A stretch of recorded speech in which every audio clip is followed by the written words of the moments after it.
Series 2.0 and we are back with a new fanfic. Which is what if half-demon Naruto built the ultimate harem with Sakura, Ino, Hinata, Anko, Ayame, Tsume, Hana, Yugao, Kuranai, Fem.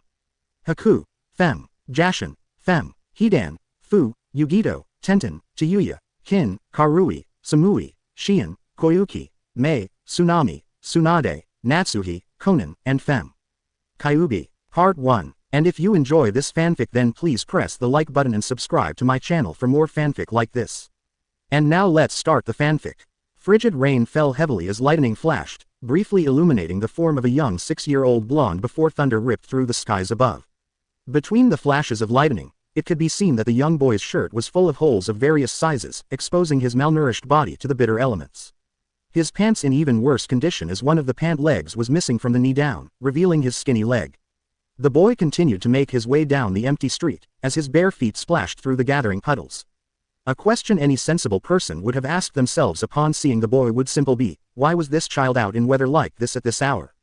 The answer: immediately at the stroke of midnight, the matron of the orphanage he resided in had kicked him out. Just as he turned 6 years old, with nowhere else to go, the child merely wandered the streets looking for some kind of shelter to get out of the cold. Stopping in front of a small alleyway, he peered down just as another flash of lightning lit up the village once more. Seeing a small pile of cardboard boxes and some plastic wrap used for shipments, he tentatively made his way towards them. It wasn't the most ideal of shelters, but it would do for the night until he could visit the old man and tell him what happened.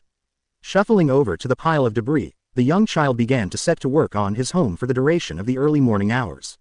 Just as he finished placing the plastic over the box to ward off the rain, he heard a group of footsteps behind him. Turning around he saw a group of men and women gathering in the alley, blocking his only exit. Looks like the matron was right, the little demon brat is all alone with no one to watch over him. The man at the front stated with a sinister grin. My daughter would have been 10 years old this month if it wasn't for you. A woman shouted from the middle of the mob, prompting others to express their agreement. Be you, but I didn't do anything. Naruto could only stammer as he backed away from the crowd that slowly began to descend on him with malicious intent. Don't even try to lie, you demon brat. Another man replied as he raised his hand that held a lead pipe and brought it down harshly on the young boy's shoulder. A resounding crack could be heard and a cry of pain from the young child as his right arm hung limp from where his clavicle was broken. After the initial strike, everyone else joined in, throwing rocks, bottles and even some kunais at the poor child. Ignoring his cries of pain and pleas to stop, these only seemed to inspire the mob more. After a few minutes, Naruto collapsed to the ground, blood pooling around his body as darkness began to claim his vision.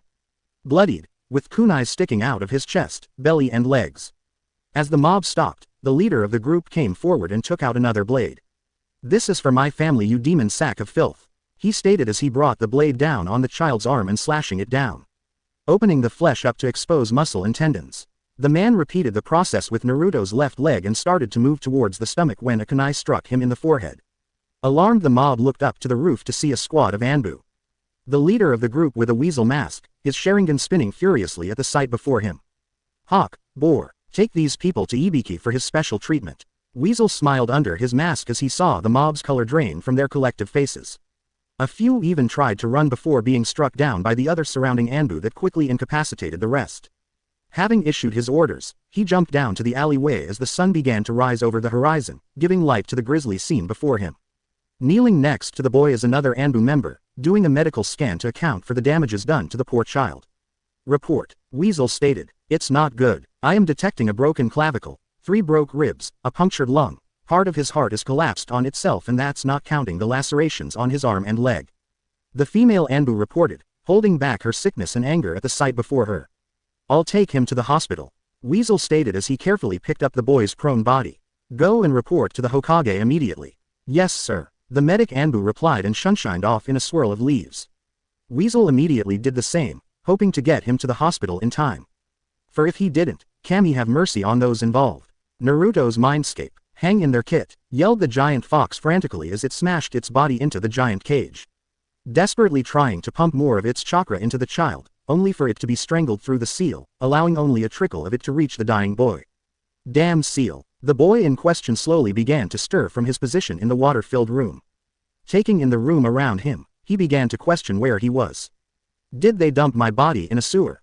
He asked out loud, not expecting an answer. The next thing he noticed is that his body no longer hurt. Looking down, he couldn't find any traces of the attack he had just endured. "Thank Yami, you're awake."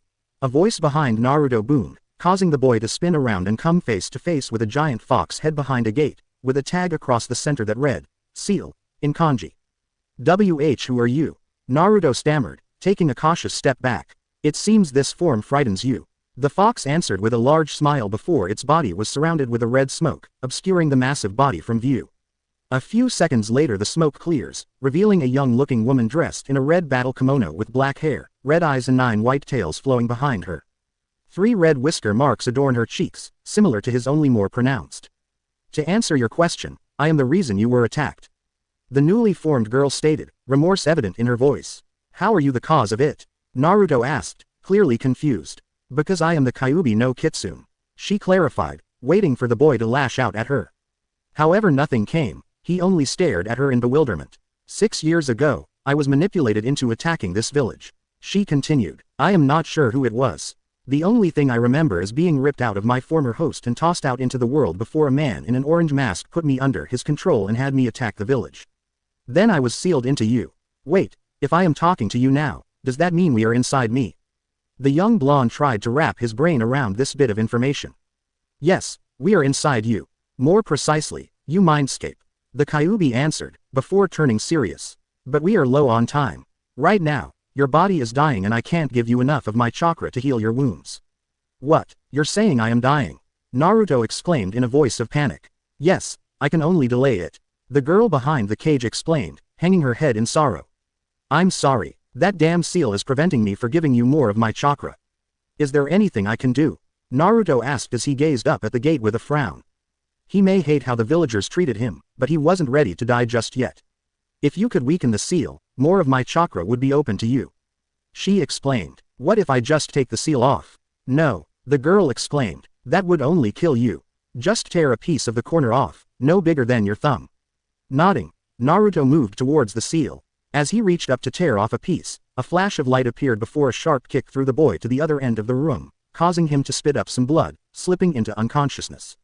In front of the cage stood a man that looked like an older version of Naruto. "I didn't sacrifice myself so you can ruin it, brat," the man sneered. "You bastard," the girl screamed at the man. "Your son is about to die.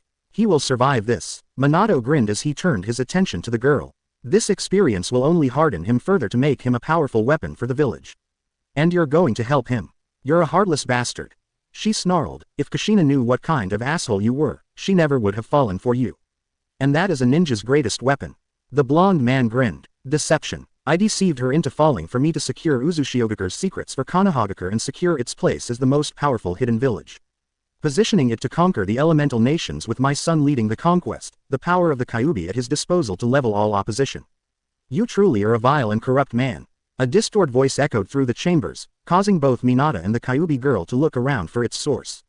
A crimson orb descended into the center of the room before bursting, raining what appeared to be blood all over the middle of the room. Where the center of the orb once was, stood a tall, slender woman with silver hair tied back into a high ponytail.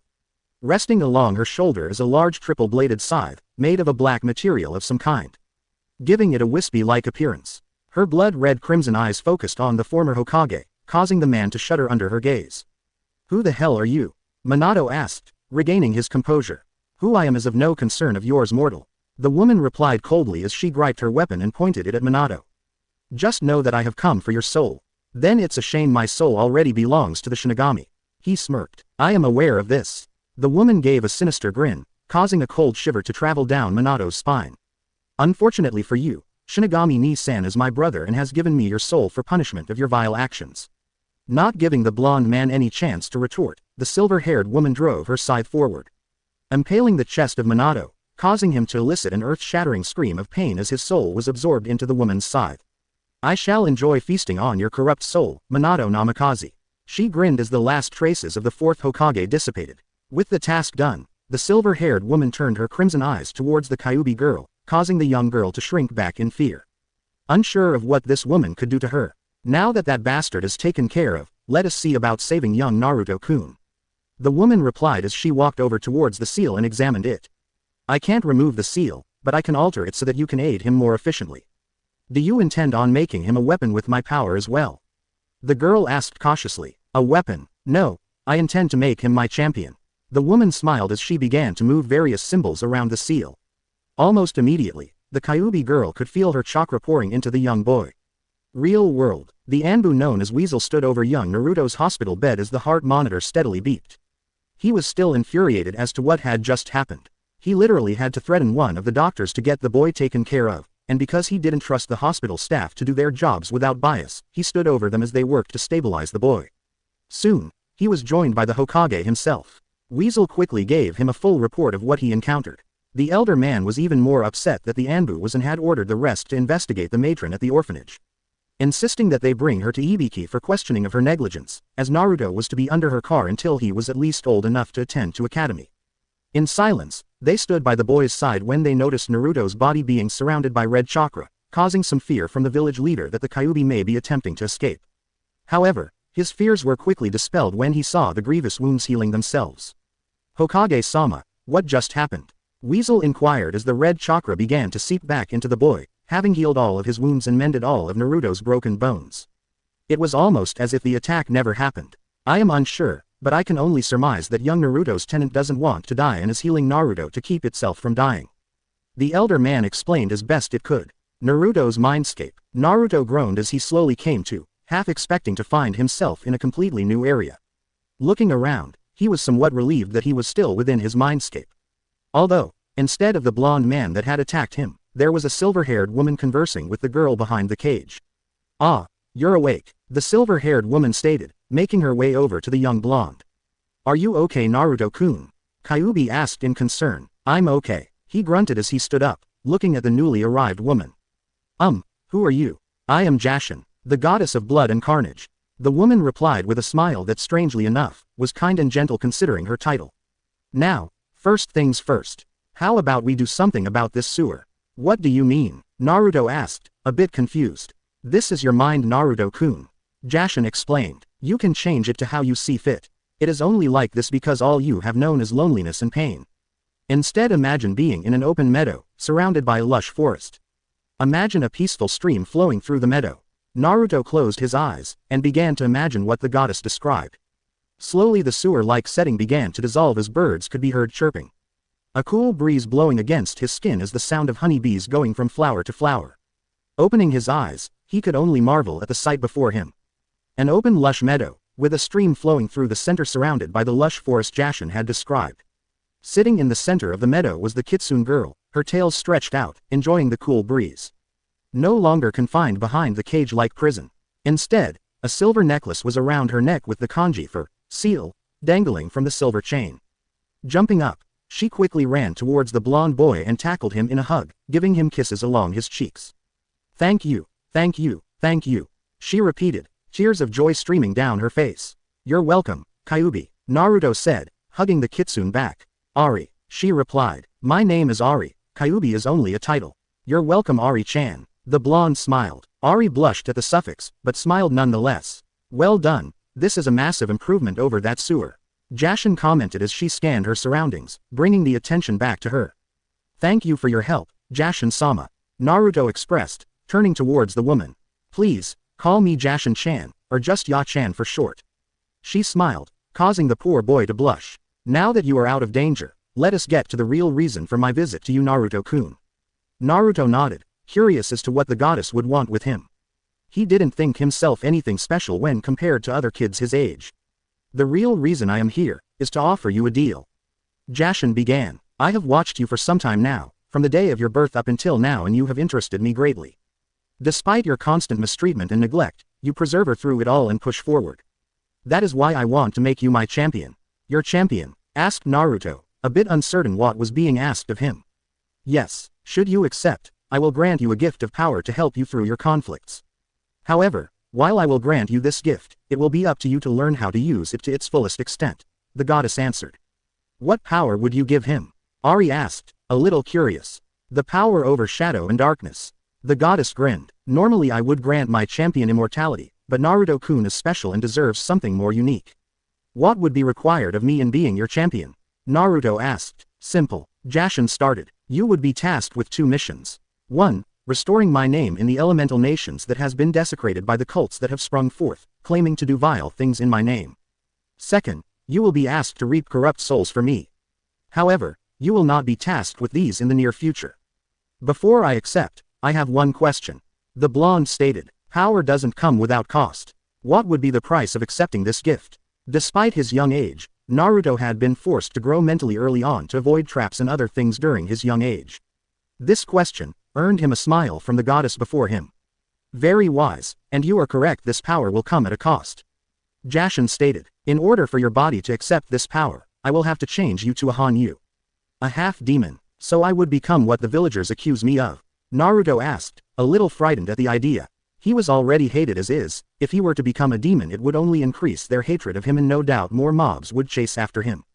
Honestly, I doubt it would make any difference to the villagers, if that is your concern, Naruto-kun. The goddess answered truthfully, they already see you as a demon through their ignorance. The only difference would be that you would have the power to protect yourself from the angry mobs or even avoid such conflicts altogether. And what would be the benefits of becoming a half-demon?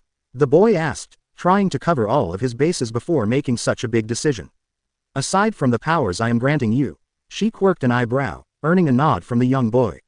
Your body will be more durable and mature slightly faster than those of your age. Aside from that, your strength, speed, senses and stamina will be inhuman, allowing you to accomplish feats others would deem impossible for your age. Your eyes will also gain the ability of what I call shadow sight, though the name doesn't do it justice. Lastly, you will heal even faster if you attain any injury. Added that Ari-chan can make it almost instant. And how will I change physically? Naruto inquired. While so far this offer sounded good, it wouldn't do him much good if he had to stay hidden because he sprouted horns and a tail. And how does this shadow sight work? You are worried how others will see you.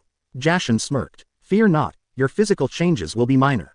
Apart from more defined muscles, your hair may take some dark highlights.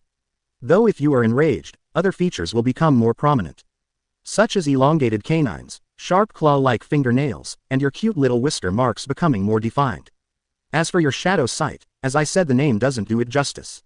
She continued, her voice glowing with a sense of pride as she began to describe the ability. When activated, you will be able to see perfectly in the darkness. Furthermore, instead of looking for chakra like other sight-based abilities, this eyesight will pick up life energy. Meaning if it is alive, you will be able to see who, where, and what it is. I pride this at being my ultimate creation. It really doesn't sound like that or any drawbacks, Jashin-sama. Ari commented as she watched her vessel mull over the possibilities. However, one question did rise in the kitsune's mind.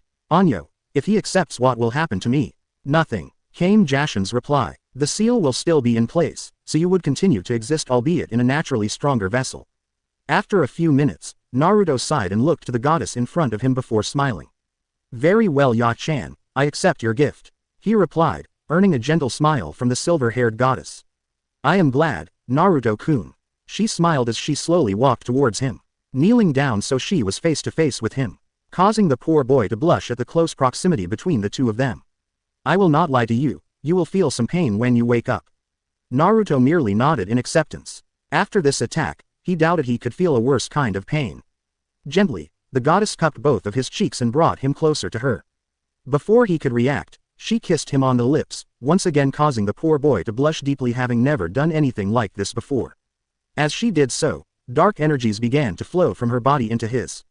This process lasted only a few minutes, before the young began faded from his mindscape, leaving behind a smiling goddess and a blushing kitsune. Was that really necessary? Ari asked, slightly pouting that the goddess had just stolen the boy's first kiss. No, but it was entertaining. And he is cute. Jashin smiled, turning to the fox girl, reaching into her kimono and withdrawing a black-looking scroll, handing it to Ari. I must leave now. I trust you to help teach young Naruto-kun his abilities and general training to prepare him for the world. This scroll contains information on some of the shadow abilities. Once he has mastered these, I will give him another scroll. It will be done, Jashin-sama. Ari bowed in respect, only to blush as the goddess came in close, her lips just an inch away from the kitsune's ear. And do not fret, after all, Naruto-kun will need to take multiple mates. Jashin smiled before disappearing into a blood-red orb and vanishing, leaving a furiously blushing kitsune at the implications the goddess left. Real world. The first thing Naruto was made aware of as he regained consciousness was that his body felt like it was on fire. It was as if someone had tossed him into an oven and left him there to bake. Granted, he wouldn't put it past the villagers to attempt something like that. Gritting his teeth, he forced his body to move, despite his muscles' protest to do even the most basic of movements. Well, Jashin-chan did warn me that I would be sore. He thought to himself, I wonder if the physical changes already happened. Naruto-kun, you're awake. The old man beside his bed exclaimed, catching the attention of the boy in the Anbu in the weasel mask. Hey GG, Naruto replied in a weak, almost silent voice, shocking himself. Try not to talk too much, Naruto-kun, Weasel stated as he approached the bedside. The doctor said your vocal cords were severely damaged during last night's attack. Naruto frowned, but nodded as he remembered what happened. If he focused on the memories, he could still feel each hit that fell on him. However, his frown was replaced with a small smile as he remembered what happened afterwards. Unconsciously bringing his fingers to his lips as the realization just hit him. He had kissed an actual goddess. Are you okay, Naruto-kun? The Hokage asked in concern. I'm fine, GG. The boy replied, his voice sounding a bit stronger now, earning a quirked eyebrow from the Anbu, unaware of how the boy was healing so fast. Though he assumed it was due to his tenant. As I understand it, the matron of the orphanage kicked you out this morning before the attack. Currently she is being detained and a replacement for her is being reviewed so that we can get you situated back with the other kids. At this Naruto only shook his head. Is there any way I can get my own place? Naruto asked. You know the villagers hate me, so no matter who is in charge, it will just happen all over again later. Hiruzen could only sadly nod. He knew the boy had a valid point. The old man swore to Kami, if he ever discovered who let it slip of the boy's Jinchuriki status to the common public, he would rake that poor soul over hellfire and then some. I will see what I can do, rest up, Naruto-kun. The old man smiled sadly. Weasel, watch over him. Lethal force is authorized to any threats. The Anbu gave a short nod and followed the village leader out of the room to stand guard by the door to allow the boy to peacefully rest. Despite how this day started, I would have to say this has been the best birthday I have had so far. He smiled to himself. Happy birthday, Naruto-kun. Eri's voice echoed in his mind, causing the boy to smile even more. Jashin-sama left you a scroll for your new abilities. Thank you, Ari-chan. He replied back to her with their mental link before he leaned back into his pillow and fell asleep once more. Slipping back into his mindscape once more, the young blonde sighed heavily as he made his way through the village. Once again, his teacher decided that he was responsible for the mess that happened in this classroom that afternoon, despite the mess in question was all the way on the other side of the room from him. Either way, it didn't matter to him. If anything, it allowed him to avoid the group of kids that had planned to jump him as soon as he left school. Unfortunately for the group of bullies, Naruto was no longer an easy target. With his heightened senses thanks to being a Hanyu, he could easily hear the whispers shared between the group that conspired to bring him more physical pain. Thus, he was able to plan around it and avoid them altogether.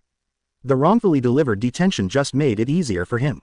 He did find it amusing that the group of kids actually waited outside for him for the full 2 hours he served his detention, only to discover that Naruto never walked out the doors. In fact, the moment he left the classroom, he ducked into a corner full of shadows and disappeared. Reappearing a few blocks down the street in an alleyway.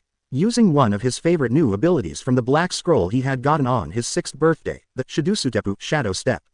A handy ability that allowed him to literally walk into shadows and travel elsewhere in a split second. In theory, he surmised he could use this ability to travel anywhere, whether he had visited that place before or not. However, in practice he only traveled to places he had already been. No need to take unnecessary chances and get lost in the darkness. Seriously, with how strong you are with your Hanyu body, you could have easily floored those twerps. Ari commented in anger in Naruto's mind. She had become even more fiercely protective over her blonde container over the past 2 years since they officially met. Maybe, but you have to remember half the kids in the class have parents or family members on the civilian council. Naruto replied mentally, all the perks I have for being a half-demon would be moot if I am locked away in a prison cell. And the old man can only do so much until I become a genin at least. I understand where you are coming from. Ari frowned, not that the blonde could see it. I just hate that you have all this power and have to hide it. Speaking of which, why didn't you just use your Shidusutepu to just return to your apartment? Why come out in the alley? I know Ari-chan, I know. But my bastard of a father was right about one thing. Deception is a very powerful tool to employ. Naruto stated, a scowl on his face at the mention of his father. As for not returning directly home, mostly the same reason. If I am never seen wandering around the village, people will begin to get suspicious and that would put more scrutiny on us. Also, I want some ramen. Ari could only chuckle in response. Casually, The blonde Jinchuriki made his way towards his favorite ramen stand, ignoring the various glares and sneers that were cast his way. As long as they didn't try anything, he didn't care, and so he continued on his way. As he continued on, his pace slowed as he walked past the now mostly empty Uchiha compound as a frown formed on his face, though he didn't linger long. Only a few months after the attack on his 6th birthday, Uchiha Itachi had killed his entire clan save for his younger brother and left the village. The official story was that Itachi had betrayed the village and slaughtered his clan in the quest for more power. Though that didn't sit right with the young blonde. He knew there was more to it than that. There just had to be, but he knew the old man wouldn't tell him anything, even if his theory was correct. Passing the Uchiha compound, Naruto turned right down a small side street that led to the village's main road, where Ichiraku's was located. The young boy could already smell the tantalizing scent from where he was. With renewed urgency, Naruto quickly made his way to the stand. "Hey old man," Naruto greeted the man behind the counter as he entered the stand, taking a seat near the far side of the counter. "How was school, Naruto?" Chuki asked before shouting in the back of the shop for his daughter. "The usual, get in trouble for stuff I had nothing to do with." The blonde shrugged as a young girl around the age of 10 skipped out from the back of the shop. Flour on her face, as well as some in her brown hair. "You need something, Pop?" The girl asked before noticing her favorite customer was here. "Oh, hi Naruto-kun. Good afternoon Ayame-chan, working hard." Naruto smiled as the girl embraced him in a friend hug, rubbing some of the flour on him as well. "Yup," the girl exclaimed, "someone has to keep this place running." Naruto chuckled at the girl's response and the girl's father could only snicker at her antics. "So what I can get ya Naruto?" Chuki asked. "The usual, actually, I was told to request something a little different." The blonde smiled. "The Kushina special." At hearing the dish's name, the elder man froze in shock, nearly dropping the bowl he was drying off. "Naruto, who told you to ask for this dish?" The ramen chef inquired, clearly thinking someone was playing a cruel prank on the boy. This was a dish only one person, one woman in all of the elemental nations could handle, and no one has had the courage to order it in 8 years. "I overheard 2 shinobis making a bet with each other. Loser had to order a large bowl of that particular dish." Naruto began to explain. "When I heard that your shop made it, I asked them about it. I suppose they didn't warn you about why no one orders this dish." The elder man frowned. "Actually, they did. I know what to expect and I still want to try it." The blonde smiled. "You can still make it, right Chuki Oji-san?" "Of course," Chuki exclaimed, feeling his pride as a chef was questioned. "Ayame, let's get to work. It's time you learned how to make this dish." "Okay Pops," Ayame enthusiastically replied, still unsure as to why this dish was so special to her father. As the father and daughter duo disappeared into the back of the shop, Naruto felt a little guilty about lying to them. Of course, how was he going to tell them that his very own mother was the one that suggested he try it out? Flashback no jutsu. As soon as Naruto's head hit the hospital pillow, the young boy had passed out. Immediately returning to his own, now more lush mindscape to spend some more time with his newfound friend and partner, and to also look over the scroll that Jashin had left behind for him. "Welcome back, Naruto-kun." Ari greeted happily as she bounded over to where the young blonde and materialized. "Thanks Ari-chan." Naruto smiled as he was engulfed in a hug from the vixen girl. "Here is the scroll that Jashin-sama left," the Kyuubi girl stated as she handed her container the black scroll the goddess had left for her new champion. "She said that this will give you an introduction to some of your new powers." "Awesome," the young blonde stated, clearly excited in the concept of learning not only something new, but something only he would be able to do. Eagerly, he unrolled the scroll and gazed upon the blood-red letters that emitted an odd shine to them, making them really stand out against the black background of the scroll. The young boy had to admit that there was something entrancing about the way the letters glowed.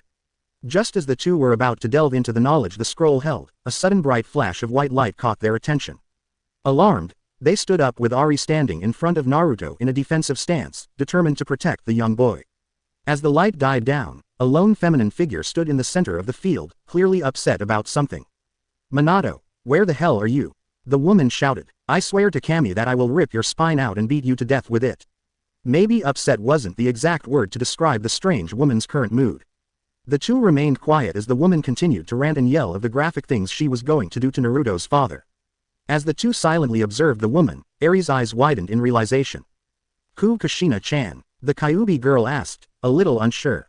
Hearing her name, the woman suddenly turned her attention to the other two in the area. Immediately, her eyes began to soften. "Ari-chan, is that you?" the red-haired woman asked as she slowly approached the two.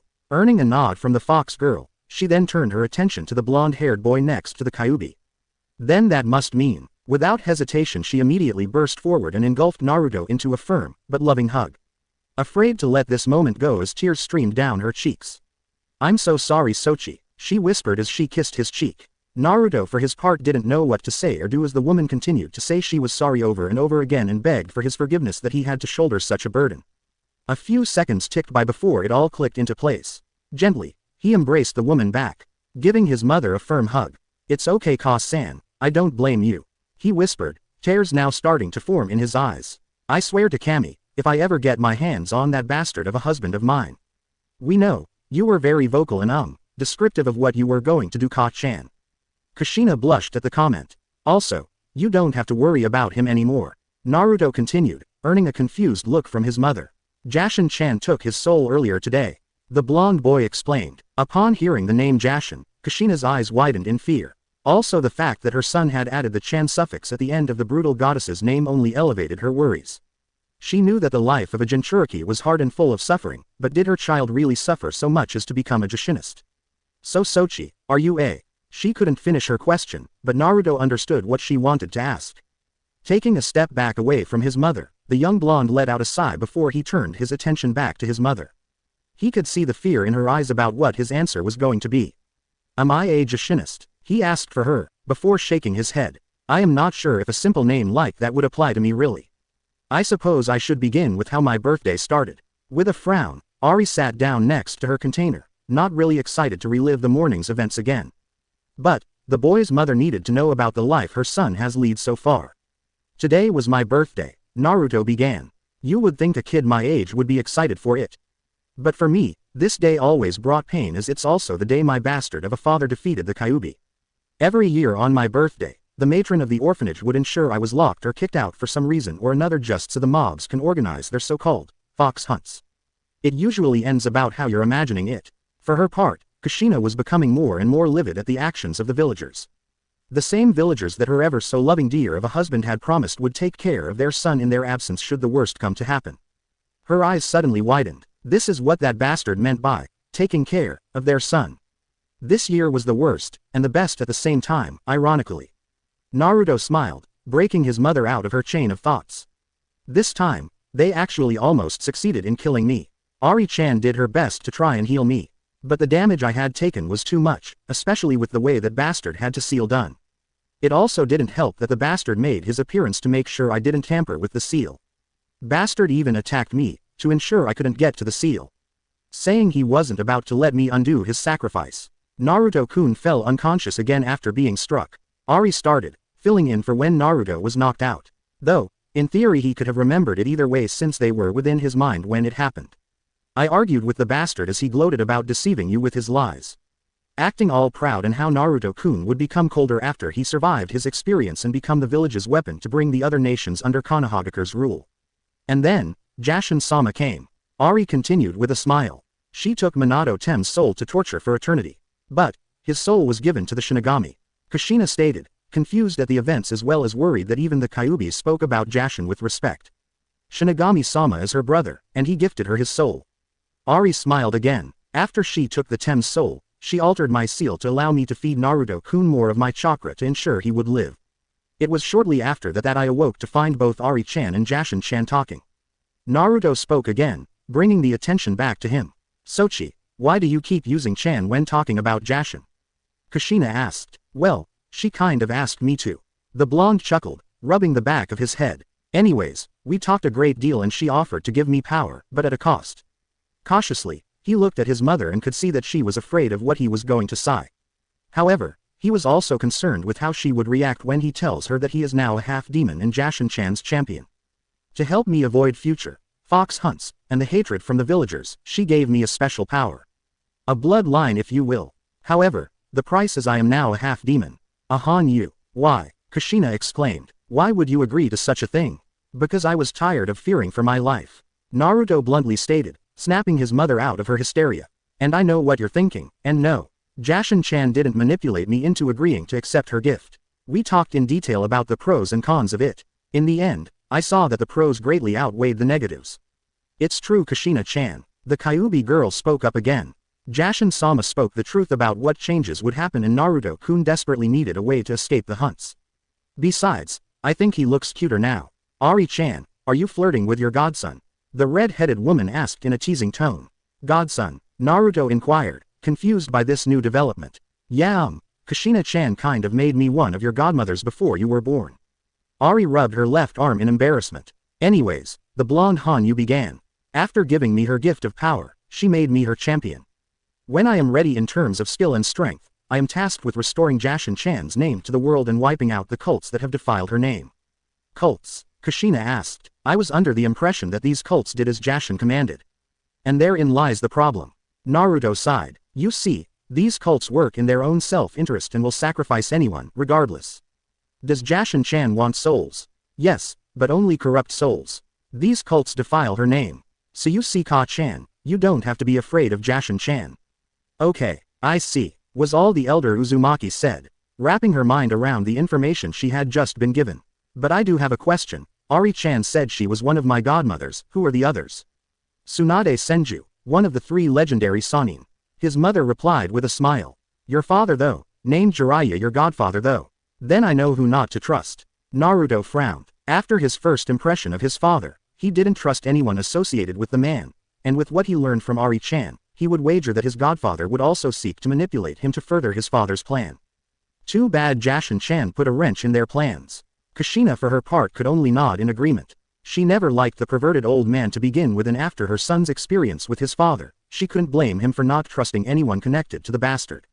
Finding who to trust is always a gamble, his mother remarked. However, the seriousness of the moment was disrupted at the sound of the young blonde's stomach rumbling in hunger, causing the 2 women to chuckle a little and the poor blonde boy to rub the back of his head in embarrassment. Soon as I get out of this hospital, I am getting me some ramen. Datbeo, the blonde proudly exclaimed, not noticing the verbal tick he had. No better ramen than Ichiraku's. Kushina smirked. Chuki is the chef of Kami himself. I know. Where do you think I get my ramen? The blonde replied. Sure, those instant ones are good to hold you over, but they taste bland. Though, Jashin-chan says I need to eat more than just ramen to get stronger. She's right, Databane, the redhead stated, for once agreeing with the goddess of blood and carnage. You need to eat balanced so you can grow faster and become stronger. Girls aren't going to want a skinny Hanyu. Naruto could only smile at his mother's words. Especially the last part, since to him it symbolized that she had accepted his choice and had trust in him. However, the feeling of joy soon began to disappear as his mother's body began to fade. Looks like my time is up, Sochi. She smiled as she knelt down, bringing her son into one last hug. Also dragging Ari into it as well, knowing full well this would be the last time she would see them. I love you, Ka-chan, and I am going to miss you. Naruto wept, fully letting his tears fall. Tell you what, Sochi, the next time you go to Ichiraku's, ask the old man about the Kushina special. Kushina commented with a warm smile. I warn you, it is hot. It has to be to live up to my nickname, the red hot-blooded habanero. I will, Ka-chan, I will.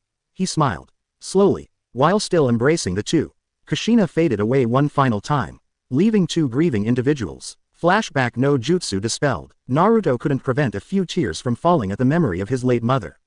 It was a bittersweet moment for him. To finally be able to connect with her, only for it to be so short. Either way, he treasured it. Every second with her was priceless and he would cherish it. His train of thought was soon interrupted as the father and daughter duo returned, carefully holding a large bowl of ramen. Chuki's face looked like if any drop of it spilled, that it would set fire to anything it touched. Gently, the old man set the bowl down in front of Naruto with a concerned look. Almost as if silently praying that the young boy would survive this experience. For Naruto's part, he could smell the amount of spices and chilies wafting up into his nostrils, causing the boy's mouth to water in anticipation. Grabbing his chopsticks, took a cautious bite of the noodles. Almost immediately his eyes widened and began to water before he began to attack the bowl with gusto, much to the shock of the ramen chef. He had only ever seen one person in his life eat this particular dish in such a way. That was great, Chuki Oji-san. Naruto exclaimed once he finished the bowl. I think I found my new favorite dish. Chuki could only look on, completely gobsmacked. He was half expecting the boy to start breathing fire with the amount of heat that was in that bowl. However, the boy's reaction clearly told him that he was going to have to restock all of his chilies and spices in the very near future. Speaking of which, the elder man was surprised that the young boy had only ordered 1 bowl so far. Usually the young blonde would be on his 10th bowl by now. I'll be sure to keep the ingredients stocked then. Chuki smiled. Thanks old man. The blonde beamed as he pulled out his wallet to pay for the meal, only to be stopped by the ramen chef. Tonight is on the house my boy. For being the first person in 8 years to order and finish such a dish. The old man stated, earning an agreeing nod from his daughter. Thanks again old man, Naruto said as he looked up at the darkening sky with a slight frown. It's starting to get dark, so I am going to head home. Ayame, be a dear and walk Naruto home. Chuki said, knowing full well his daughter had a crush on the boy. Of course Pops, she smiled as she made her move to join the young boy, only to be stopped. Ayame-chan, I can't allow you to do that. He smiled sadly. You know how the villagers feel about me, and I cannot allow you to put yourself in harm's way for me. I just don't want you to get hurt either. Ayame frowned, not knowing of all the times Naruto had been hospitalized from previous attacks before his 6th birthday. I'll be fine, he reassured her with a gentle hug. Besides, the darkness is the ally to a shinobi. And I am going to be the best shinobi the world has ever seen. Datbeo, Ayame and Chuki could only chuckle in response at the confidence the boy exuded. They believed that he would make a fine shinobi, especially with his selfless attitude. The fact that he didn't want to put Ayame in any sort of danger only increased the mon's respect for the boy, and fed the crush the young girl had on him. Without saying anything else, Naruto had left the ramen stand and made his way towards the apartment that the Hokage had managed to secure for him. Of course, like everything else when it pertained to the boy, the village leader was met with some resistance about the course of action. In the end, a compromise had to be made, so instead of the nice apartment that Hiruzen had intended for the boy, Naruto was given a run-down apartment in the red light district of the village. To be honest, Naruto didn't mind in the slightest. A more run-down place was perfect in his eyes as it attracted less attention.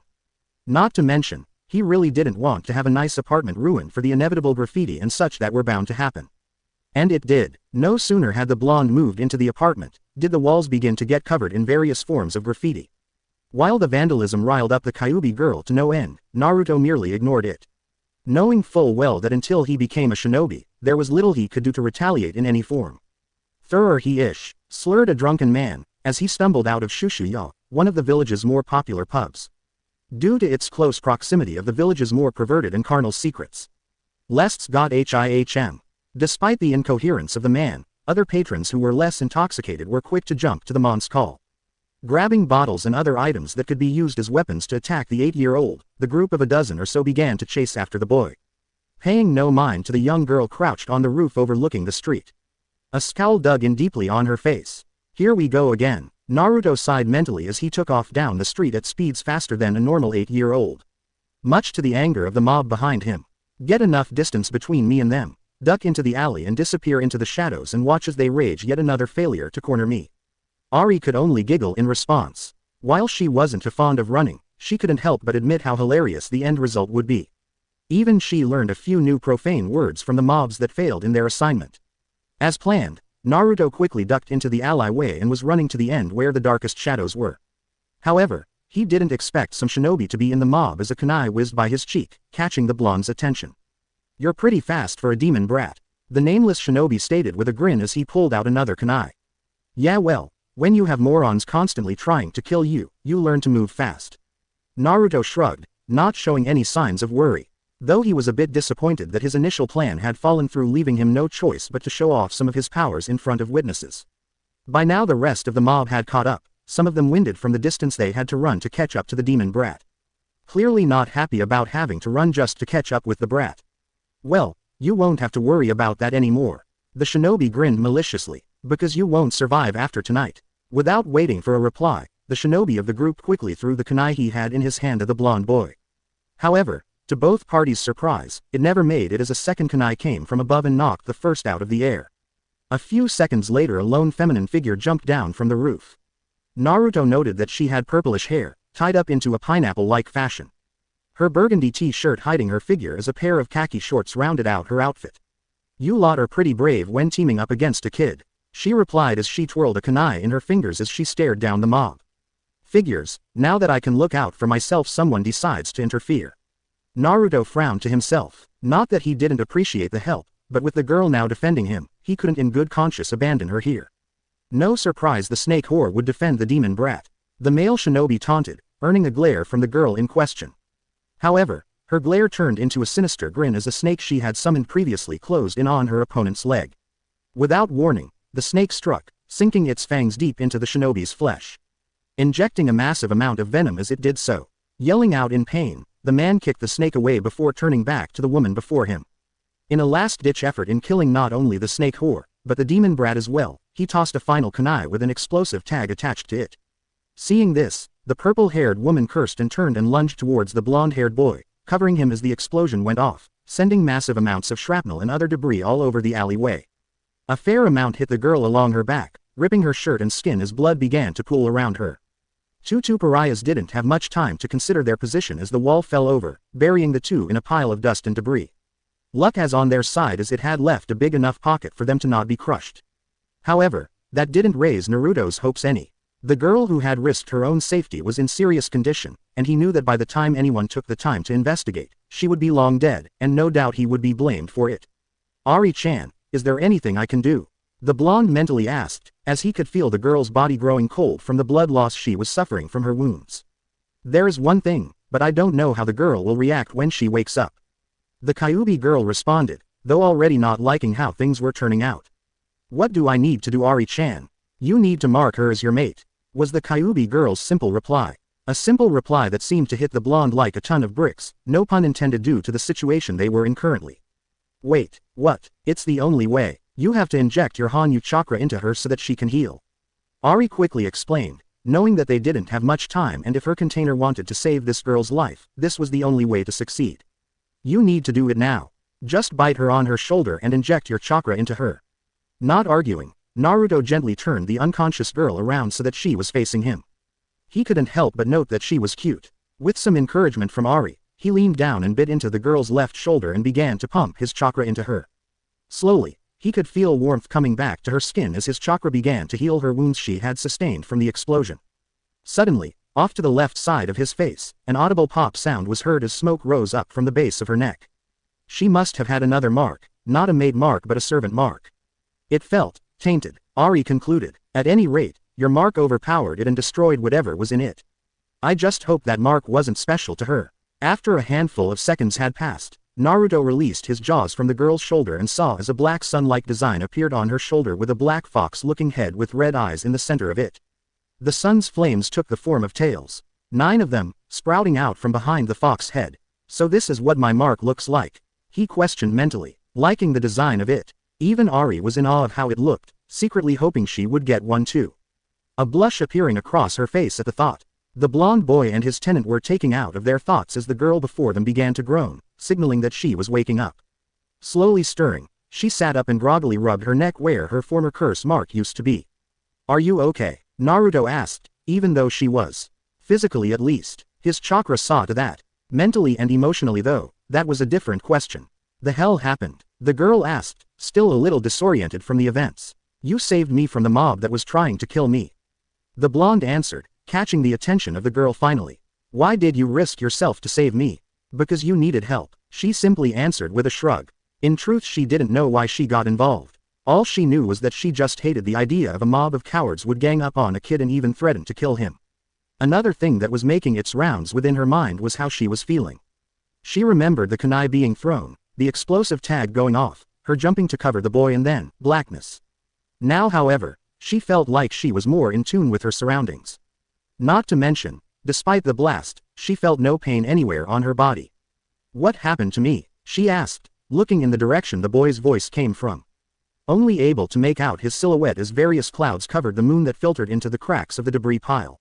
"You were badly hurt," Naruto sighed, preparing himself to be lashed out on. "In order to save you, I had to do something, and I hope you won't be too upset."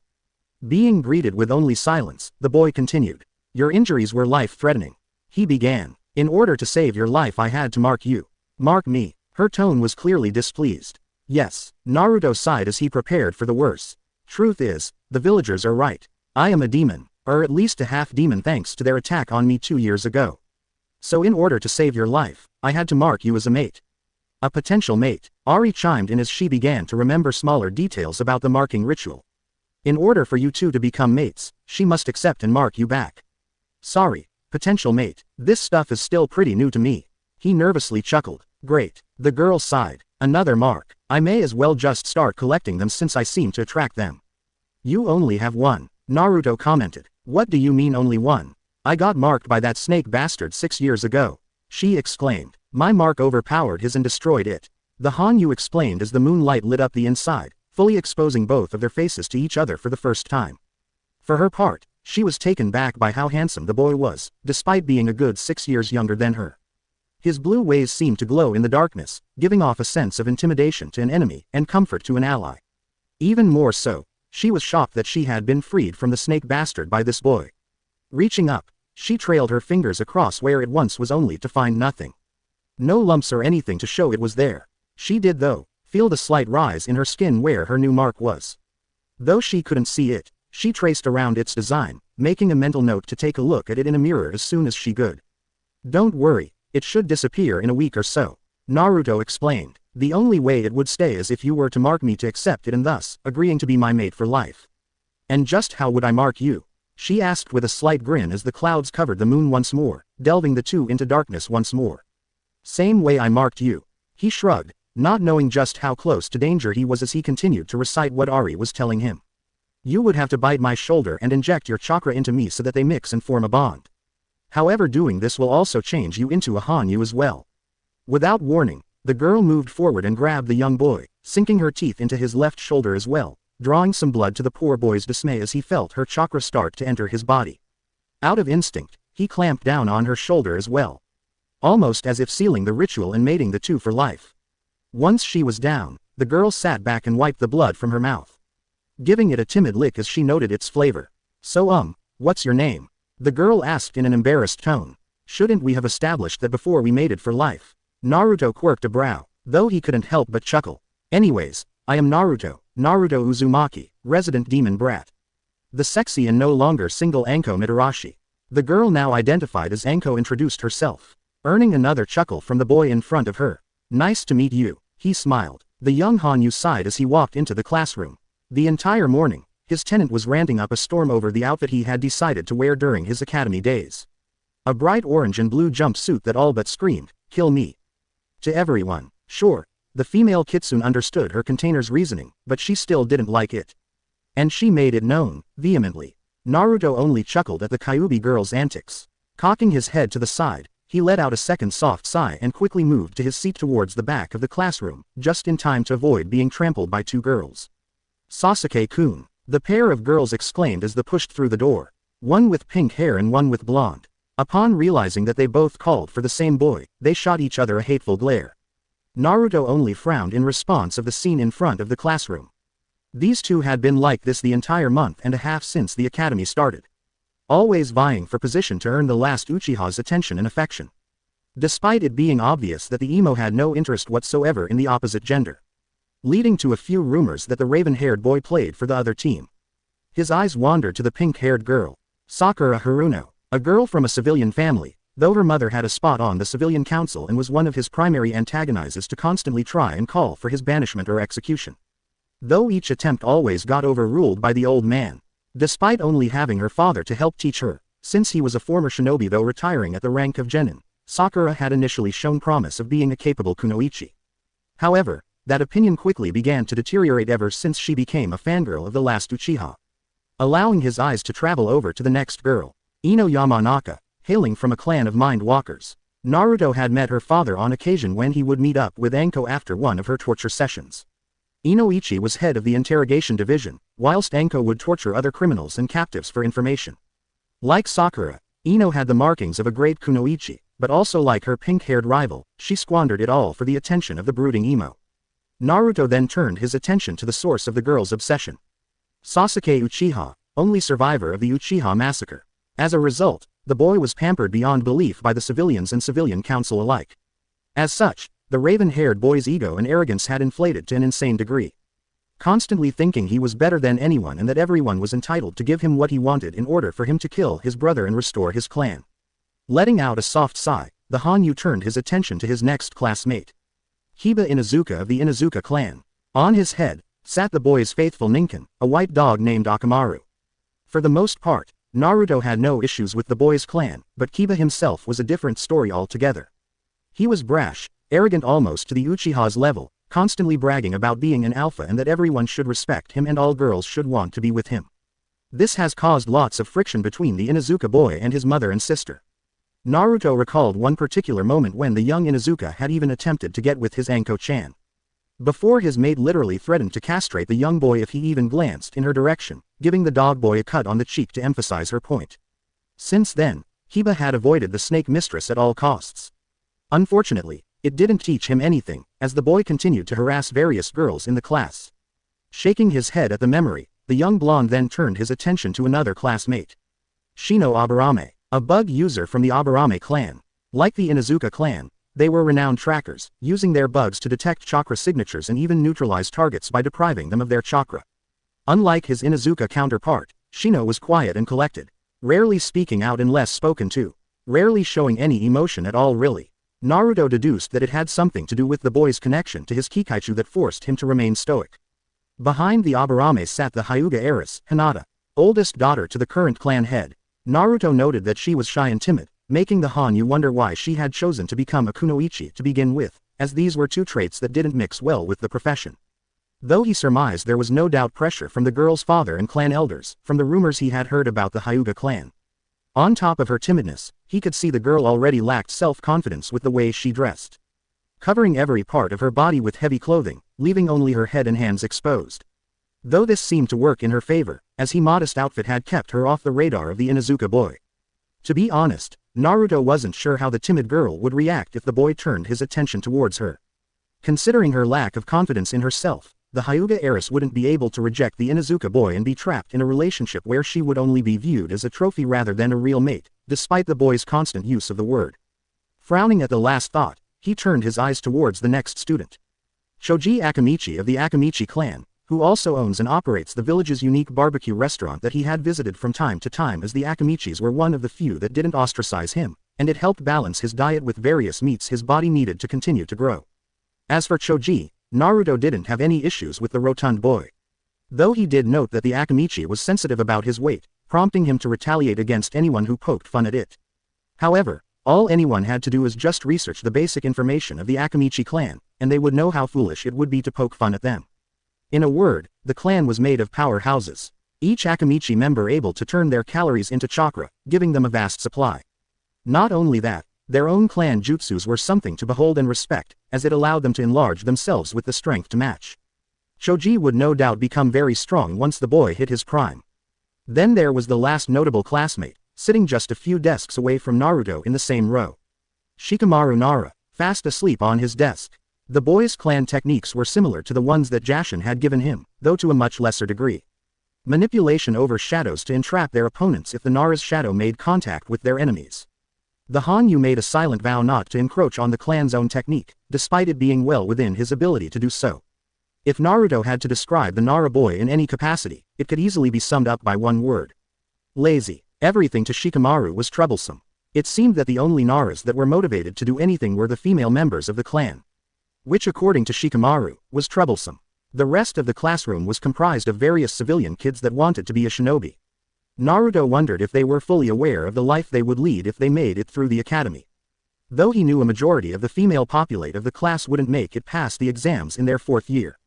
Like Sakura and Ino, most of them were ignorant fangirls, only pinning for the attention of the last Uchiha. Shrugging it off, Naruto pulled out a scroll from his orange jumpsuit and discreetly released it, allowing a second-level Fuinjutsu book that he had been reading. Quickly applying a genjutsu over it to make it appear less suspicious. Already mastering the 1st level, much thanks to his shadow clone technique that Jashin-chan had taught him shortly after he marked Anko. Of course, this led to a lot of teasing from the goddess herself of how her champion was growing up so fast. After a few minutes, both of the instructors entered the classroom, prompting Naruto to seal the book up once more and stow it away in his jumpsuit to read later. One with dark brown hair, tied in a high ponytail, a scar across his face just under his eyes. Closing his eyes, the Hanyu reached out with his sensory abilities that Ari had been instructing him on, to gauge a person's intentions. For the most part, Naruto couldn't feel any hatred coming from the scared instructor. The man was full of pain and sorry over the loss of his parents during the Kyuubi attack 10 years ago. Though Naruto could feel that the man didn't blame him for their deaths and actually separated Naruto from the fox. This only caused the blonde to frown a little, since the scared instructor was placing all his hate on Ari. Though both Naruto and Ari took solace in that the instructor didn't know the full story of what happened. Perhaps later, When the time was right, Naruto could explain to him who was really to blame for the attack. Feeling a pair of eyes on him, Naruto directed his attention to the silver-haired man next to the other instructor. The Hanyu didn't need his sensory abilities to know this man was going to be trouble, just from the look he was receiving. As an instructor, Naruto had no doubt that the silver-haired man would do everything in his power to sabotage him. The blonde only inwardly smirked, as Anko had already prepared him for such an event. Knowing full well how the village viewed the boy. For the next 4 years, the two of us will be guiding you all on your journey to become shinobi of Konoha. The scared instructor stated, as his eyes wandered over the class, making sure he had everyone's attention. I am Iruka Yumino, and this is Mizuki. I know for the past month you had Mio-sensei as your instructor. Iruka continued. Unfortunately, she will be unable to continue her instructor duties due to personal issues. While there was confusion among the classroom, Naruto knew exactly why the woman was no longer teaching the class. During the weekend, she had attempted to kill Naruto to, in her own words, cleanse the village of the demon. Unfortunately for the woman, Naruto was currently on a date with Anko, and the snake mistress didn't take kindly to the attempted assassination. Currently, Mio was in the T&I building, probably being tortured by Anko-chan. At the thought, Naruto felt a wave of pity wash over him for the former instructor. Anko was very passionate about her job and enjoyed causing as much pain as possible to her subjects. Doubly so for those that she had a personal interest in. And the snake mistress was personally invested in Mio. Uzumaki, Naruto, Iruka called out, snapping the blonde out of his thoughts. Here, he simply replied, all right, today we are going to start off with. Iruka began to drone. Almost immediately the class groaned as the currently lesson wasn't anything to be excited about. No tales of powerful jutsus, no exploits of brave shinobi taking on entire armies. No, the current topic was politics within the village. Rolling his eyes, Naruto took out his book once more and began reading. Thanks to Jashin-chan, he was already well versed in all of the major villages' inner workings as well as their laws. As the lecture drawled on, with almost half the class fast asleep, Naruto for the most part, kept to his book when suddenly he was hit with memories of one of his shadow clones he left training in the Forest of Death. Immediately blood began to trickle from his nose and a heavy blush appeared on his face. The young Hanyu face vaulted into his desk, gaining the attention of the classroom. Are you okay, Naruto? Mizuki asked, with fake concern. Just fine, the blonde retorted, not lifting his face from the desk. Letting the memories of the clone that had just dispersed settle. It seems his dear Anko-chan had decided to visit his clones and given him a special message in the form of groping the shadow clone's crotch while smothering its head into her chest. Then you wouldn't mind telling the class what Tobirama Senju was best known for. Iruka chimed in. Tobirama Senju, otherwise known as the Nadaime Hokage, is best known for achieving political stability and implementing institutions that help the village run more efficiently. Naruto explained as he lifted his head off the desk, once he was sure there was no evidence of what had just happened. As such, he ensured Konoha's continuity and prosperity. Very good, Naruto, Iruka commented, completely dumbfounded of such a full answer coming from the boy who already had a reputation of being the dead last in the classroom. You seem to know your Hokages. Of course I know my Hokages, Naruto exclaimed, jumping up on his desk. Because I am going to be the greatest Hokage of them all. Shut up, Naruto baka, Sakura shouted, earning a round of laughter from the classroom. Inwardly groaning at his foolish display, Naruto sat back down as the class resumed. Though a twinkle of mischief could be seen in his eye, no one noticed that Naruto didn't have a shadow anymore. Two can play that game, Anko-chan. Naruto grinned to himself. He had used his proclamation of being Hokage to distract the class from him silently using his Dakukuren or dark clone technique to return the favor to his mate. It was similar to his shadow clones, but with the exception that it was equally as strong as him. Downside was he could only create one at a time. Still, it would get this particular job done. Hours later, after what seemed like an eternity, the final bell finally rang, signaling the end of the school day. Naruto waited for most of the class to clear out before making his way towards the door. Usually he would step into the shadows and disappear, but today, something was telling him to take the scenic route back home. Please stop, a timid voice begged from around the corner, catching the young Hanyu's attention. Why? Another voice replied, are you going to cry? I say we rip out her weird eyes so we don't have to look at them anymore. Yet another voice commented with a sick laugh. Rounding the corner, Naruto could see 3 boys around his age trapping the young Hyuga heiress in a corner. The blonde scowled at this and wondered where the girl's guardian was. Moving forward, the blonde Hanyu griped one of the assailant's arm, just as the boy brought back his fist to strike at the girl. You know, one thing I can't stand is cowardly bullies, Naruto remarked, his voice quiet but firm. The hell do you want, demon? The ringleader asked, yanking his arm out of the blonde's grip. Naruto only smirked and said nothing as he waited for the bullies to make the first move. Which happened almost immediately as the one on the left took a wild swing. The blonde quickly dropped into his hubby's stance and deflected the strike towards one of the other kids. With a series of fluid motions, Naruto quickly dispatched the 3 boys. Typical of your kind, you're all tough shit when you can gang up on someone who can't fight back. But as soon as you go up against someone who can, you see just how pathetic you really are. Naruto scoffed at the downed ringleader of the group. Now, if I ever see any of you approach this girl again, I will personally see to it that you will be eating throw a straw. Do I make myself clear? With a quick nod from all 3 of the boys, they quickly scurried away before they incur any more wrath from the blonde-haired boy. Are you all right? Naruto asked, as he turned his attention to the crying Hyuga girl. Thank you for saving me the girl meekly replied. Naruto Uzumaki. The boy introduced himself. Thank you Uzumaki-san, I'm Hinata Hyuga. The Hyuga heiress formally introduced herself. Why didn't you fight back? Naruto asked. The Hyuga clan had a reputation of being taijutsu's masters. I don't like to fight or cause pain to others. She replied, looking down at the ground. Hyuga-san, it's perfectly okay to fight to defend yourself and those you love. The blonde replied, what is your dream? What do you want to achieve in life? I want to unite my clan under one banner. The girl meekly responded, and do you think it will be easy? She shook her head in response. Exactly, there will always be some form of conflict you must face. He continued, hold on to your dream, and fight to see it become a reality. The 2 were then interrupted as a frantic branch member of the Hyuga clan came running forward in a rush. Get away from Hinata-sama you filthy demon brat. The man lashed out, attempting to strike at Naruto, who merely sidestepped the attack, easily avoiding it. You're welcome for doing your job. The blonde remarked before turning on his heel and leaving the 2 Hyugas. See you tomorrow in class Hinata-san. You need not concern yourself with the likes of that thing, Hinata-sama. The branch member snidely commented, clearly not liking the boy. Be that as it may. Hinata spoke with an unusual firmness in her voice. He did do your job for you, and your failure will be reported to my father.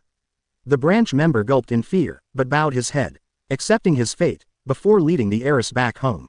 Naruto. After his encounter with the Hyuga heiress, the blonde Hanyu quickly made his way across the village to the Forest of Death, where no doubt a very frustrated Anko was waiting for him to arrive. He smirked from the earlier memory he got from his Dakukuren. In true definition of turnabout as fair play, the dark clone had snuck up behind Anko and used one hand to grab her by the crotch, while another groped her before quickly dispelling. To be honest, Naruto was the only person in the elemental nations that could get away with it, though there would be repercussions. After a few more minutes of traveling, Naruto entered the forest entrance and began bounding through the trees with the practice of a seasoned shinobi. It didn't take him long to arrive in a clearing where a small army of his shadow clones were training. Off to the side was a very frustrated snake mistress. You got a lot of nerve, Gaki. Anko shouted as she spotted the blonde, though she failed to hide the grin on her face as she approached him. Turnabout is fair play. Naruto shrugged. You assaulted my clone while I was in class, you know. You act like you didn't enjoy it. She smirked as she hopped down right in front of him, wrapping her arms around his neck. Same could be said for you hubby Haim.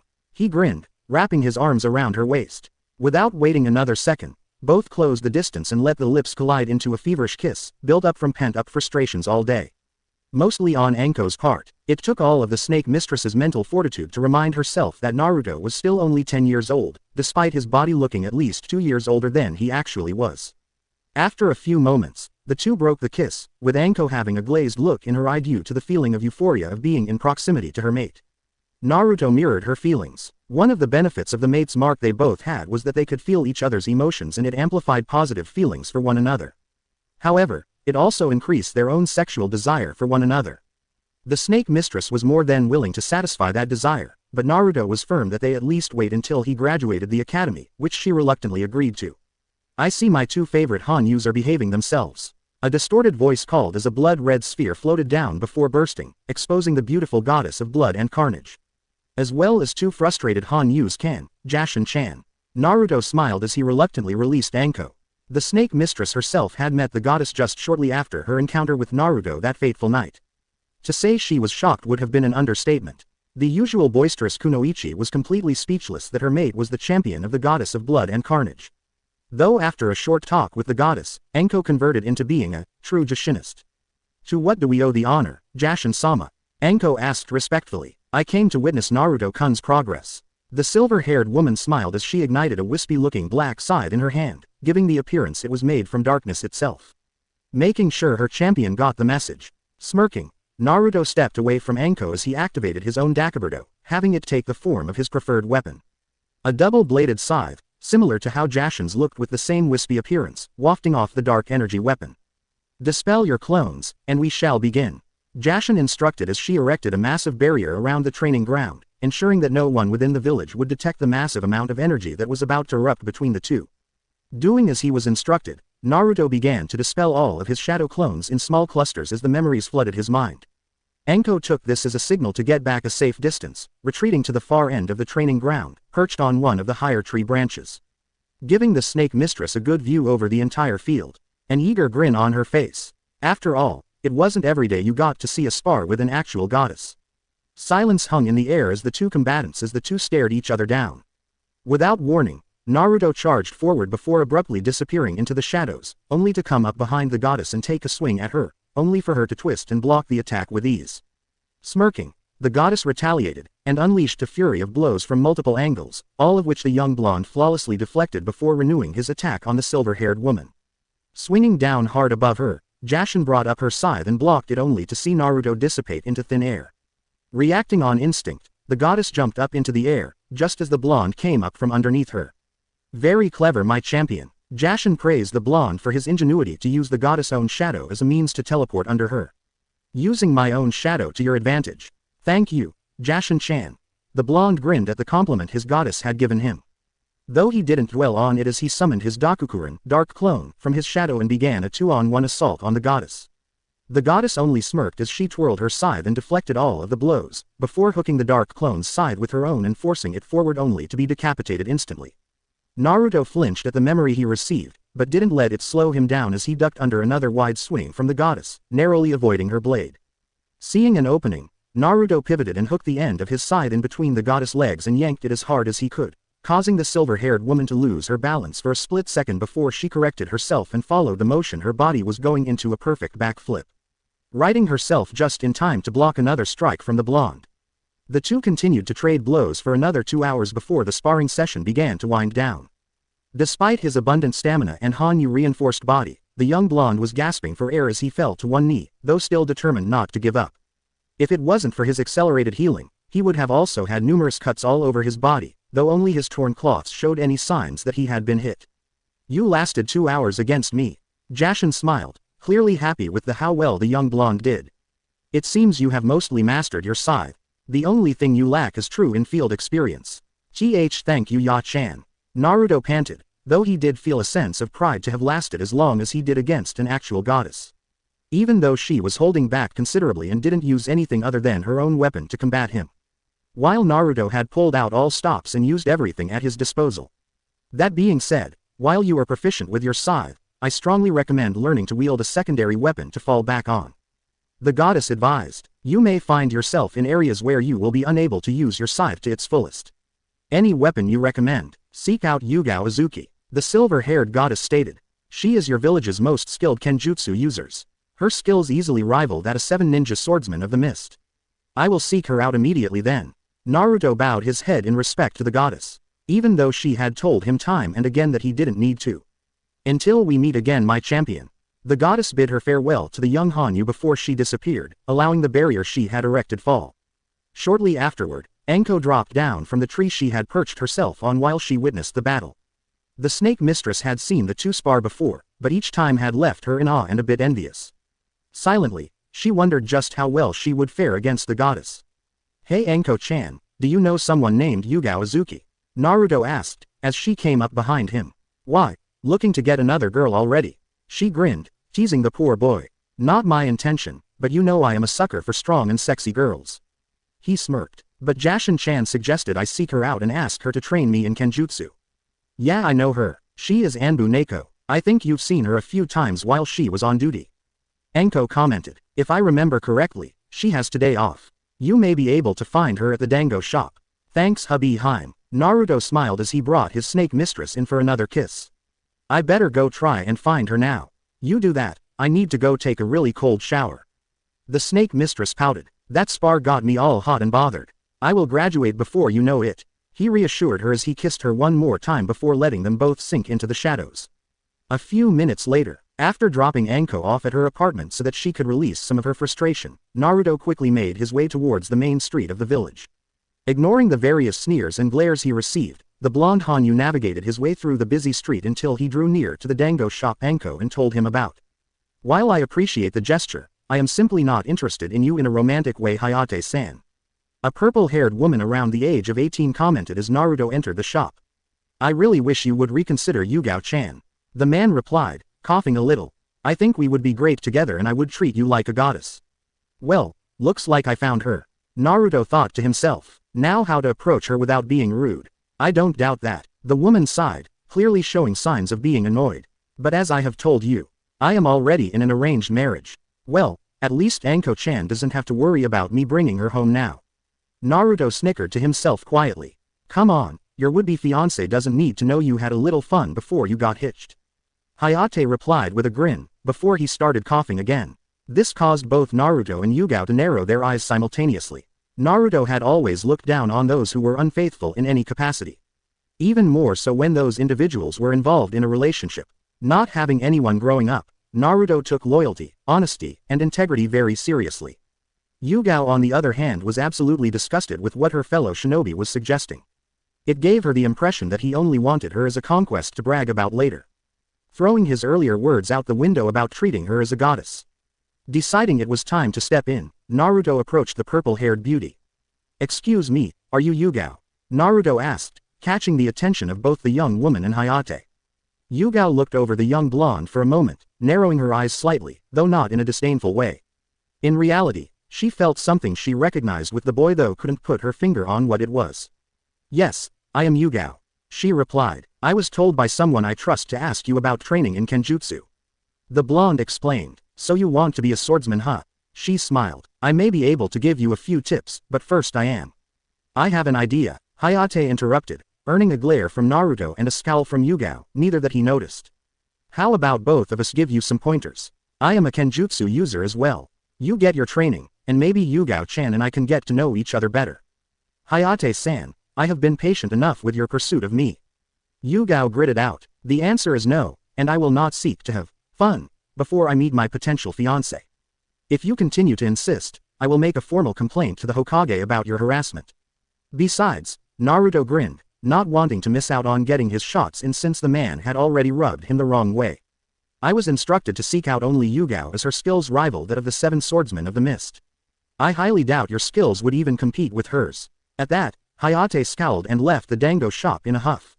Humiliated by both his object of desire and the gaki that had interrupted his time with her. The snickering from Yugao infuriated him even further as he quickened his pace.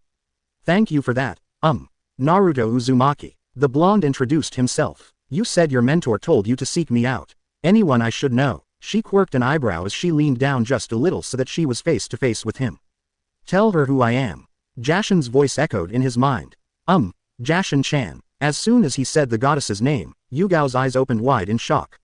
Glancing around to see if anyone was watching them, she quickly grabbed the blonde and used her shunshin body flicker technique to transport them both to a secure location.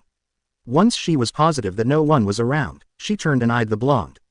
Did you say Jashin-sama sent you to me? She asked tentatively. Wait, Jashin-sama, Naruto asked, a little confused. You mean you're nodding? Yugao reached under her vest and pulled out a silver necklace with an upside-down triangle inside a circle. The goddess of blood and carnage's symbol, signifying the Anbu's faith to her goddess. In the back of his mind, he could hear 2 distinct chuckles, causing the blonde to roll his eyes at the 2. Would have been nice if she told me you were one of her followers. Naruto frowned. But yes, Jashin-chan instructed me to find you and ask for training in Kenjutsu, since I am already proficient with my scythe and I need a backup weapon to be more versatile. If Jashin-sama has sent you to me, it will be my honor to train you in the art of swords.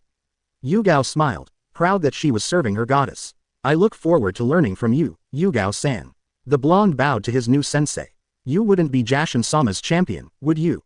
The purple-haired woman voiced her question, a look of anticipation in her eyes. Yes, I am, Naruto answered truthfully, only to see the woman's face light up with a vibrant smile and a look of pure joy and happiness. Why? Because you're the one. She smiled as she stepped closer, bringing her face to his. You're my fiancé, as per Jashin-sama's instructions. Not that I want to go against Jashin-chan's wishes, but I have already marked Anko-chan as my mate, and I don't want to betray her. He frowned. Yugao on the other hand only giggled, catching the boy's attention. She found it sweet that he considered his current lover's feelings about it. It was endearing. I understand, and it is sweet of you to take her feelings into consideration. Yugao spoke, though she didn't sound upset like Naruto thought she would. Does she follow Jashin-sama? She recently converted about a year ago. The blonde answered. Then I will explain to her. The purple-haired woman responded with a mischievous grin. Of course, with it being Anko, she may see this as a chance for a threesome. Naruto could only face palm. Looks like I am bringing her home after all. The young Hanyu thought with a sense of irony. The blonde Hanyu stretched as he got up out of his bed. His body still a little sore from the previous day's training. Since his kenjutsu training was coming to an end under his purple-haired lover, she was determined to test him in everything with a full-on spar. Yugao did not hold back in the slightest. His own body could attest to that. Sure, he could regenerate nearly any injury instantly, but his muscles still carried over the soreness. Still, he enjoyed it and was thankful for the purple-haired Anbu that took the time to mentor him in how to properly use a sword. Even more thankful when Yugao had taught him her two most prized kenjutsu techniques. The dance of the crescent moon, Ryu Mikazuki no Mai, and the hazy moon night Kasumi Tsuki. As well as her moon dance sword style, which was something truly beautiful to behold. The style looked exactly as the name implied. An exotic dance, using one's natural flexibility and speed to parry and deflect incoming blows and then retaliate with a fluid motion.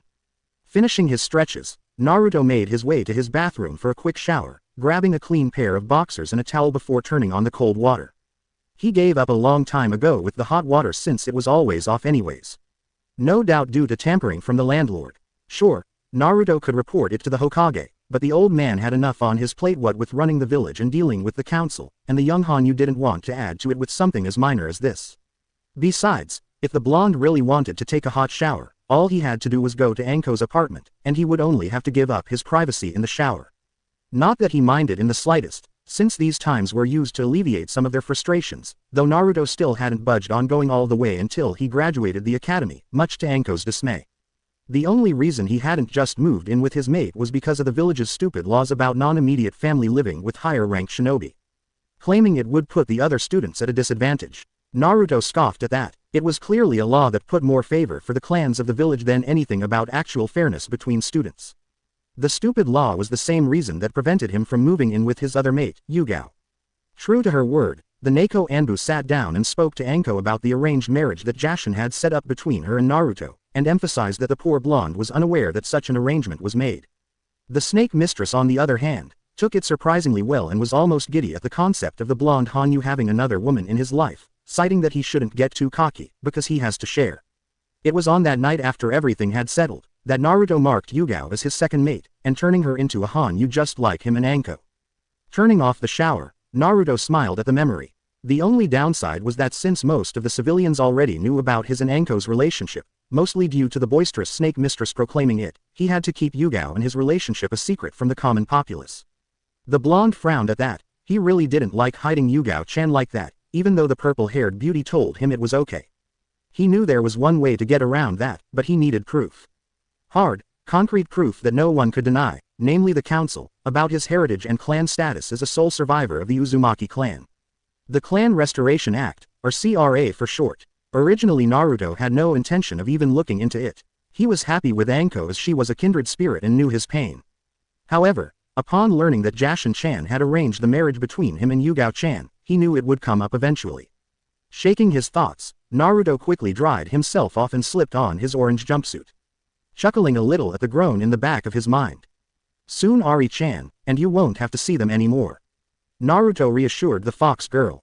I'll even set fire to them after team placements. That's still going to be a week away at least. Ari exclaimed in dismay. We've dressed like this for the past 4 years, what's one more week? Questioned the blonde with a smirk. So, when are you going to mark me as one of your mates? The Kyuubi girl asked in jest, though there was a hint of truth and jealousy behind it. I mean you already marked 3 girls, so when is it my turn? Naruto smiled. Well, the first one was to save her life. I didn't expect her to mark me back. Yugao-chan because Jashin-chan had already arranged it, and the third girl just felt right as she was the first to actually accept me for who and what I am without any outside interference. The blonde answered truthfully, and as for you, Kitsune Haim, as soon as I find a way to get you out of the seal, I will mark you. Ari was speechless, as a blush crept across her face at her container's words. I was just kidding. She stammered. I didn't really mean it. No, you weren't, Ari-chan. The blonde smiled. I know you've had a crush on me since we first met. And I promise, I will find a way to get you out. And anyways, you need to get ready. The Kitsune stammered, still a little flustered by the boy's proclamation. Naruto only chuckled to himself and finished dressing before taking off out the door. Not bothering to lock it, since it always got busted anyways. Without a word, the teenage Hanyu bounded across the roofs towards the academy with precision and skill of a seasoned shinobi, rather than the academy student he was. It only took the blonde a little under 10 minutes to get to the academy. Leaping down, he shuffled into the school building with the rest of the students. Quickly he entered the classroom and made his way to his assigned desk in the back, waiting for the rest of the class to enter. Normally, he would take out his book to read, but he had long since mastered all of his Fuinjutsu books. Not to claim he was a master in seals by any means, only that he had exhausted his own supply on the subject. Also, he was waiting to chat with someone. One by one, the rest of the class filed in. Kiba entering just after Naruto had taken his spot in the front of the class, trying to flirt with any of the female classmates that was unfortunate enough to have to pass near him. Shaking his head, Naruto instead leaned back in his chair and reminisced about how he came to acquire his third mate. Hinata Hyuga, Flashback no Jutsu, Training Ground 44, Forest of Death, 3 years ago. A small army of Naruto clones numbering 500 littered the training ground as they practiced a variety of subjects and techniques. 100 was training in a brutal taijutsu that Jashin had given him a scroll for in a martial art from across the seas. This particular taijutsu relied heavily on powerful elbow and knee strikes to quickly incapacitate their opponent. Mostly targeting the head and joints. What made training for this particular taijutsu challenging was that it required the user to condition their body for it. Oftentimes hitting dense objects like trees and rocks to strengthen the muscle and bones and deaden the nerve endings. Luckily for Naruto, due to his Hanyu physiology already reinforced, he was able to skip this process and go straight to training in the stance and techniques. Off to another side of the training ground, another 100 was training in a different taijutsu that was a stark contrast to the other, more brutal form. Instead, this one relied on precision strikes and speed with a combinations of punches and kicks. Over near a small pond, 50 clones sat reading the same book. Each one on a different section about chakra control and manipulation. On the other side of the pond sat another 50 clones with a different book on various civilian skills that would no doubt come in handy in the future for all the D-rank missions that Anko-chan had teased him about doing when he graduated. Finally, the remaining 200 clones were in the centermost of the training ground training with the various shadow and darkness techniques that Jashin-chan had gifted the boy. These clones were going all out, using every skill they possessed in their free-for-all spar they were currently engaged in. Naruto himself was standing at the edge of the training ground, his body covered in sweat from his training, currently taking a small break to hydrate himself and rest a little before he continued. However, he cocked his head to the side and frowned. Someone was watching him train. Without his observer noticing, Naruto had switched himself with his Dakukurin and traveled through the shadows to locate the one who had intruded upon his training. When he came out of the shadows behind the guilty party, he was surprised. "This forest is dangerous, you know." He spoke from behind her, causing the poor girl to let out a shocked yelp and turn on her heels so fast that she fell on her rear. Naruto-kun, she exclaimed in shock of being in such close proximity to him. It appeared to Naruto that while their initial interaction after he helped her with the bullies and the speech he gave to her afterwards had reignited a flame in her to achieve her dream, it also gave her a hero worship of him and had a tendency to stutter and faint when he got too close. "How come you are out here, Hinata-san?" Naruto asked, taking a small step forward, causing the girl to begin to acquire an interesting shade of pink. I, was all the girl got out before she fainted. Looking down at her, Naruto sighed and picked her up bridal style. "I am going to need to break her of that, and I have an idea." He smirked. Taking her to the training ground, he set her down softly on the ground and looked over the clones' training. Seeing as the sun was beginning to set, he began to dismiss his clones in small sections before leaving only 2 remaining. One he had henge into the Hyuga heiress and returned to her home in her place under strict instructions to act like she would. Even reinforcing the shadow clone with extra chakra to ensure the foe Hinata would last the night. The second shadow clone he instructed to let Anko and Yugao know where he was and what he planned. Even at the cost of the 2 Hanyu mates teasing him of being alone in the forest with a young girl. Instructions given out, The two clones departed with their assignments, leaving the blonde and the heiress alone. An hour had passed before the Hyuga heiress came to the sound of a fire crackling and metal scraping against each other. Opening her eyes, she saw Naruto cooking over a campfire a short distance from her. Slowly she sat up. "You're finally awake," he responded, not looking at her. "Just in time too, dinner is ready." Hinata was speechless as Naruto dished a bowl for her and gently handed it to her with utensils, a soft warning of it being hot. As she held the bowl, she noted how good it smelled as the aroma filled her senses. Silently the two ate, until Naruto spoke up. "All right, so this is how this is going to work." The blonde began, looking at his guest. "Despite how you've seen me in class, I am not that oblivious to those around me. I've noticed that you are extremely shy and insecure around me. So tonight we are going to fix that. You are one of 3 people who will see me without my mask on." "To tonight," the Hyuga girl stammered, "but it's getting late and I need to get home before." "I've already taken care of that." Naruto interrupted her. "I sent a reinforced shadow clone hanged as you back to your compound. So we have all night to work on your insecurities." How simple. "We are going to talk all night. After each hour, I am going to take off a piece of clothing." "No, I will not be taking off my underwear," he clarified. Sure, being with Anko-chan had desensitized him a little to shame, but he still had some modesty left. "After all my clothing is off, I will start moving a little closer to you. Understand?" Hinata could only nod her head, both excited and nervous at the same time. "Very well, let's begin." And so they began to talk throughout the night. They discussed everything, from their hopes and dreams to their childhood experiences, some of which left Hinata shocked and disgusted at the civilian's actions towards the boy. She had already known about the Kyuubi prior to meeting Naruto, but she knew that the boy wasn't the fox. The only thing the Hanyu didn't tell her was his half-demon status, his relationship with Ari-chan, and his task from Jashin-chan. Those topics would wait until later. True to Naruto's word, after each hour he removed an article of clothing.